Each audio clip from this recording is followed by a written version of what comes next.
little boy. Where's your mommy?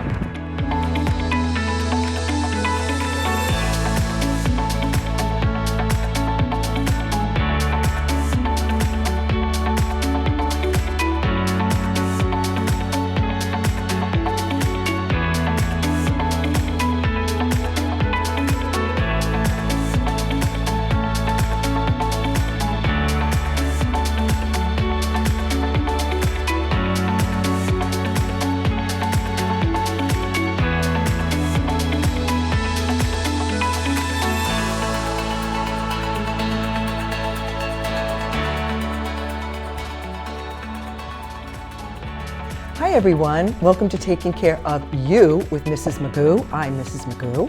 We have a very interesting show for you today. First up on Vision Assist, we are going to be talking about clothing organization. Then next, we are going to be talking about the health benefits of good old cottage cheese. After that, COVID-19 virus scams. And then finally, 3 benefits of wearing socks to bed. All right, let's just go right on over to Vision Assist. So clothing organization, you know, if you have low vision or no vision, disorganization and clutter are your 2 worst enemies. So today we're going to be talking about some creative, inexpensive, do-it-yourself organization techniques.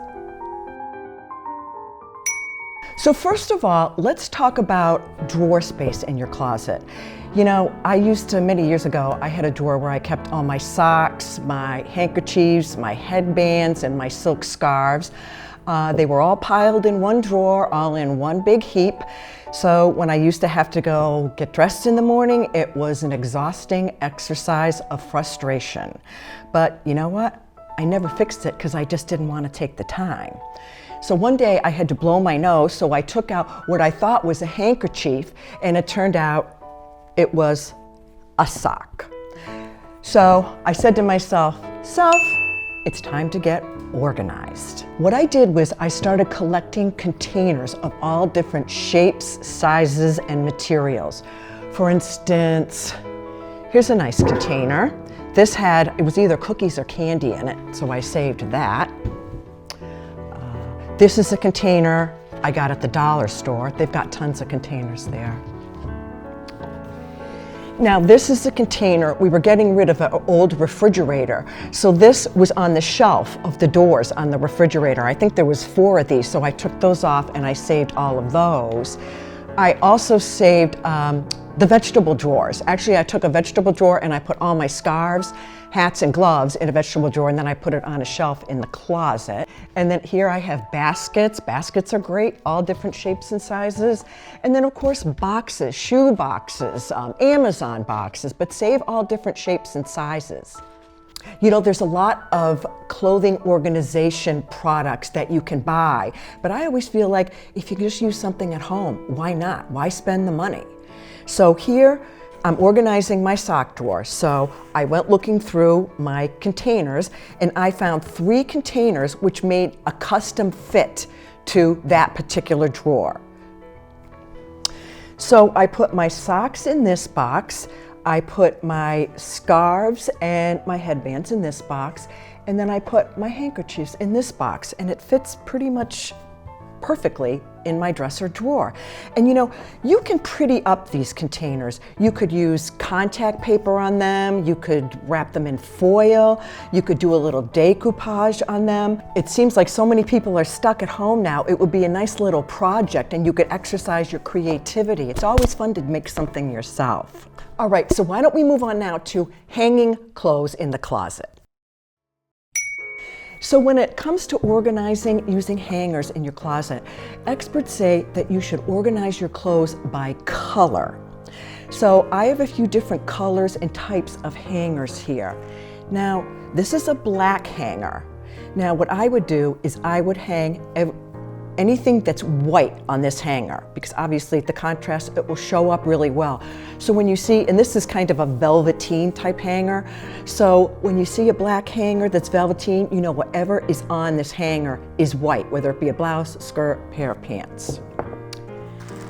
Then here we have a white hanger. So how about placing everything that's black on white hangers? So if you see the white hanger, you'll know it's black. There's also a lot of little things you can put on the hangers to kind of be indicators or reminders for you. Okay, talk about do it yourself. This is a piece of a paper towel roll that I cut off, and I put a white label on it, or you could take white paper and just tape it to it. And I have an N on there. So what I'm going to do is I'm just going to slip this on my hanger. So now when I see that N there, I know that the garment is navy blue. Navy blue and black are really hard to tell the difference, so this comes in handy. You could write anything you want on this. You could write pink, or you could write whatever type of garment it is, whatever helps you out the most. Now this hanger, I put a rubber band on it. So that could also be an indicator of, let's say, rubber band begins with red. So whatever garment is on this hanger could be red. Okay, now in this hanger, I have a string. That could be S for, there's a skirt on this hanger. You know, whatever really works for you. And I think sometimes when you, instead of buying things, you do this all yourself, I think you'll have an easier time remembering what you did and what things stand for. Okay, in this hanger, I tied a ribbon.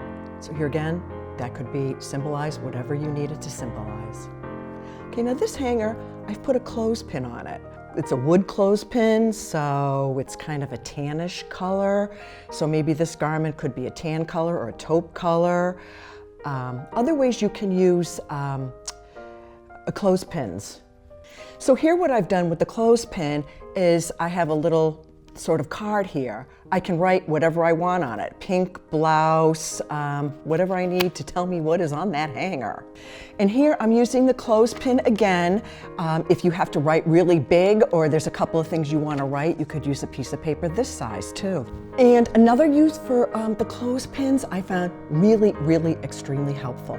If you have accessories, let's say you have a dress and you have earrings that match it, maybe a bracelet, a necklace, or maybe a headband, I put everything that matches in a Ziploc bag. It even could be stockings or socks that go with the outfit, or a scarf.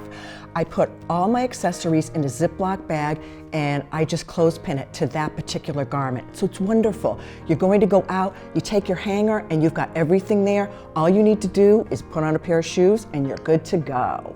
Do yourself a favor and get some Sharpies. These are wonderful. They come in all different widths. This is a thicker one, and then they have finer point ones too.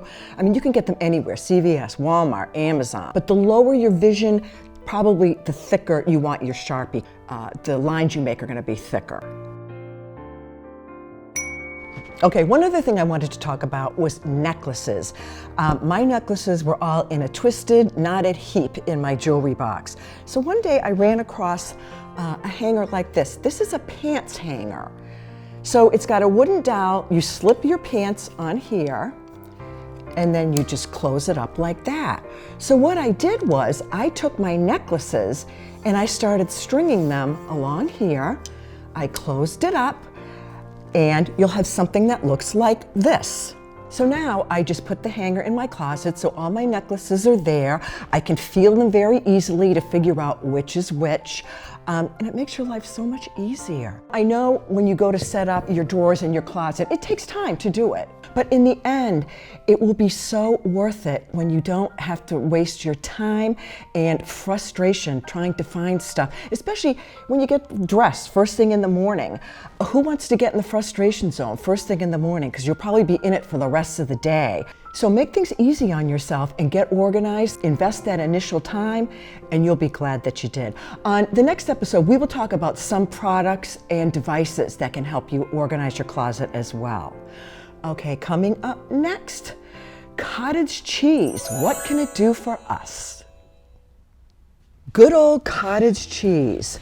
You know, cottage cheese was the queen of the dairy back in the 70s. People consumed 5 pounds of cottage cheese per person per year.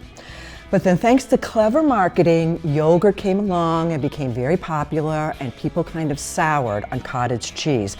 Actually, the consumption rate went down to 2 pounds per person per year. But cottage cheese is coming back and it's on the upswing. You know, cottage cheese has been around since like the 1800s. Back during World War I, the Department of Agriculture pushed cottage cheese as a great source of protein, which it was, but they kind of really pushed it because they had to save all the meat to send to the soldiers overseas.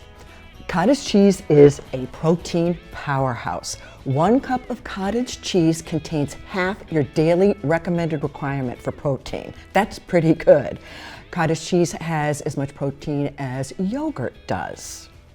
A cup of cottage cheese is 220 calories, and that is not bad, considering that cottage cheese can really squash those hunger pains, and it will fill you up and it will keep you full for a long period of time. Your body digests cottage cheese very slowly. Like milk, cottage cheese comes in different versions.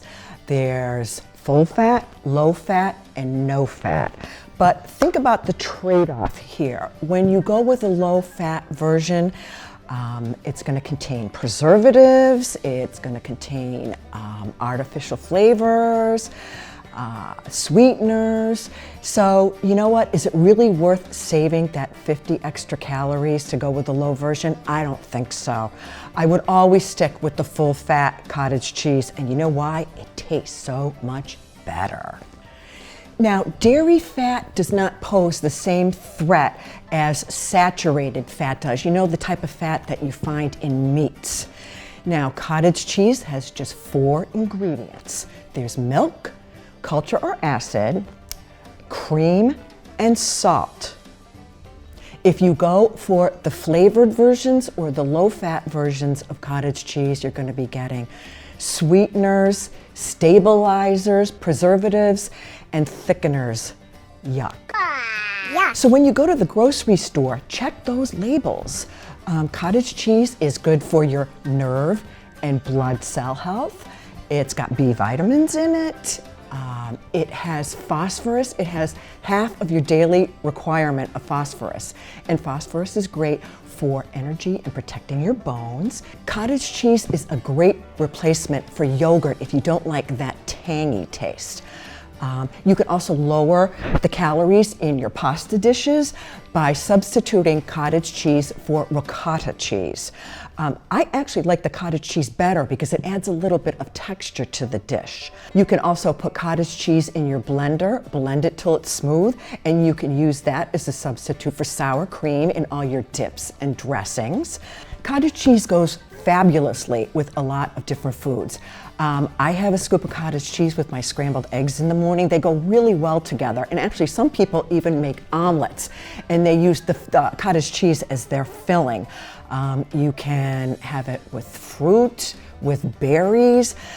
It doesn't really matter, but try and incorporate some cottage cheese in your diet today. You know, just remember, it will really fill you up. There's not many calories, and it will keep you full for a long period of time. So try cottage cheese today. So coming up next, COVID-19 virus scams. You know, I just wanted to take a few minutes today to talk to you about the COVID-19 virus scams. You know, as the number of people affected by the virus increases, so do the scams associated with it. You know, there's always somebody out there that's willing to make a quick, cheap, illegal buck off the fears and desperation of others. You know, the type of people that their moral compass has no hands. Now, it's wonderful that we do have a vaccine now, but unfortunately, not everybody can get it right away. So the elderly and people with underlying health conditions are at the greatest risk to suffer serious illness from the COVID virus. So of course, those are the groups that the scammers are going to target. Now, they're constantly altering and changing their schemes to go with the changing landscape. So it's anticipated that they are going to leverage the COVID-19 vaccine to prey on unsuspecting people. So here are some things I want you to be aware of and to watch out for. Number 1, you will most likely not have to pay anything out of your pocket to get the COVID-19 vaccine. Number 2, you cannot put your name on a list to get the vaccine. Number 3, you cannot pay to get your name on a list to get the vaccine. Number 4, you cannot pay to get early access to the vaccine. Number 5, you will not be solicited door to door to get the vaccine. Number 6, no one from the health department or Medicare will contact you. Number 7, no one from a vaccine distributing site or a healthcare payer like a private insurance company will call you asking for your Medicare number, Social Security number, a credit card number, or banking information to sign you up to get the vaccine. The Senior Medicare Patrol, SMP, suggests that you do not give out your Social Security number, Medicare number, credit card number, or private information to unsolicited calls, texts, emails, or door-to-door visits. Be very suspicious of people going door to door offering free COVID tests, supplies, or vaccines. Beware of providers offering other treatments, medicines, or vaccines to prevent the virus. If you get a call, text, email, or even someone knocking at your door claiming they can get you early access to the vaccine, stop. That is a scam. If your personal information is compromised, it can be used in other fraud schemes as well. If you have questions, complaints, or concerns about potential fraud, contact your local Senior Medicare Patrol, SMP, at 877-808-2468 or visit SMP Resource, resource.org. So those are just a few things that I want you to be aware of and watch out for. Coming up next, 3 benefits of wearing socks to bed.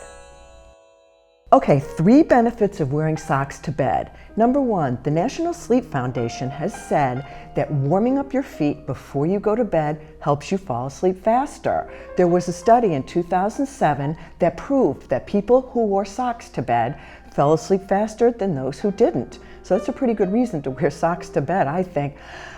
If you don't like to wear socks to bed, that's just not your thing, there's other ways that you can warm up your feet. You could use a hot water bottle. You could do a nice warm foot soak before you go to bed, or a nice hot bath. You can also use rice socks. So here is how you make rice socks. You will need 2 sturdy socks, 2 sturdy rubber bands, and 6 cups of rice. So what you want to do is put 3 cups of rice in each sock, tie it off with your rubber band, put it in the microwave for 1 to 2 minutes. And when you take it out, make sure it's not too hot. Then you're going to slide it underneath your blanket, and it's going to keep your feet warm for a very long time. Okay, number 2, wearing socks to bed helps open your blood vessels. When your blood vessels are opened, it creates much better blood flow. When you have increased blood flow, that helps your body maintain a consistent body temperature. So that will prevent hot flashes and cold sweats from interrupting your sleep. And number 3, it's great for cracked heels. So what you want to do is put some nice moisturizer on your feet, put nice clean cotton socks on, and you go to bed, you wake up with soft, supple feet. Now, the moisturizer you use, I like a couple of things. This is Aquaphora. This is a healing ointment, and this is Bag Balm. Now, Bag Balm has been around since 1899. Farmers used to use it on their cows' udders, and the farmers' wives noticed that their husbands' hands were getting so nice and soft, so they started using it themselves. You could use maybe Vaseline if you want, but you want like a heavy-duty moisturizer. But the key here is, before you go to put the moisturizer on, make sure you have your socks with you, because you don't want to put like the Bag Balm on and have to traipse across your carpet to the other side of the room to get your socks, because you're going to have some nice greasy footprints on your carpet. They're going to be pretty hard to get out. When it comes to the type of sock, all natural fabrics are best. Here I have a pair of cotton socks. These are wool socks, or even like cashmere socks. Those are nice if you can afford it. But you just want to make sure you don't wear the same socks you've been wearing all day because of the bacteria buildup. So you wash your feet, you put on a nice clean sock, and you'll be ready to go. Now, the only type of socks you do not want to wear are compression socks. Compression socks can block your blood flow when you're laying down, so you don't want to completely cut off your circulation and wake up dead. So I think those are a few really good reasons to wear socks to bed. Well, that's all the time I have for today. Our quote for the day is, "Before you criticize anyone, you should walk a mile in their shoes. That way, when you go to criticize them, you're a mile away and you have their shoes." That was said by humorist Jack Handy. Thanks so much for spending some time with me today. I hope you had fun, and please don't forget to take the time to take care of you. I will see you soon. Bye for now.